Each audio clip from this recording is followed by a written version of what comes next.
بەهۆی قەیرانی دارایی و کێشە کۆمەڵایەتیەکان کە زیادی کردووە، ئاماری تاوانەکانیش داڵکشاندایە.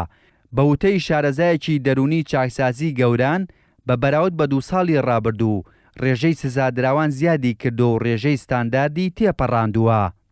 بەڵام ئەوەی کە خۆمان تێبینیمان کردو متابعەمان کردو بەڵام بەدڵنیایی و ڕێژەی تاوان زیادی کردووە وە زیاد دەکات.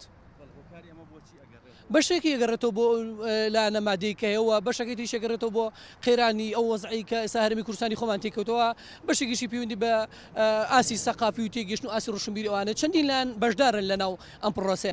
ساڵانە خۆمان لەناو چاکسازیەکانە کار لەسەرەوەکەین و خۆشبەختانە هەم وەزارەت و هەم ئەو لایەنەی کە معین بەم بابەتەوە یاخود بۆ نمونە پەیوەندیدارن بە بابەتەوە کار لەسەر ئەوەکەن کە ڕێژەی تاوان کەم کاتەوە. بەدڵنیایەوە ساڵانی پێش ئەم 2 ساڵێک کە قەیران هەیە باشتر بوو، پرۆسەکە باشتر بوو، ڕێکخراوەکان منەظەمەکان هەموو کاریان دەکرد لەسەرەوەی کە کۆمەلگا هۆشیارکەنەوە یاخود تاکەکان هۆشیارکەنەوە سەبارەت بەوەی کە تاوان کەمتر بکەن. بەڵام بەداخەوە ئەم 2 ساڵە بە جۆرێک بەشێکی زۆری پرۆسەی چاکسازی و پرۆسەی کۆمەڵاتی لەناو کۆمەلگای کوردیا پاشەکشەی کرد، ئەوش بە حکمی ئەو وەزعی کە کۆمەلگای کوردی تێکەوتو. دەکرێت ئێساش ئێمە هەنگاوی باشتر بنین، دەکرێت کار لەسەر ئەوکەین کە بەڕاستی ئەوەی کە ئێساش بۆ هێشتایش نییە لە چاوەی کە لە پێشمانەوەیە، بۆیە ئەبێ حکومە ئەرکی سەرشانی حکومەت و ڕێکخراوەکان ئەبێ زیاتر بێ لەبەرەوەی ئێمە ئەوانەی کە ئێستا لە پێشمانەوە بە تەوقعی من و بە ئەزمموی کارکردن لەسەرەوەی زۆر دژوارترن لەوەی کە ئێستا هەیە.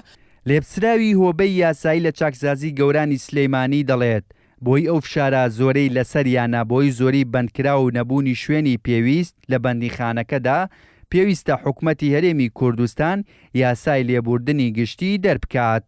ئەم ستافەی لێرە لە بڕێوەبەتی چاکسازی گەورانی سلێمانی کارەکەین، ئەوە نەی تێبینی و ملاحەزە ئەکەین ئێستا زەرورەتێکەیە بۆ ئەوەی ئافوو یەکدەر بکرێ بۆ ستادراوان.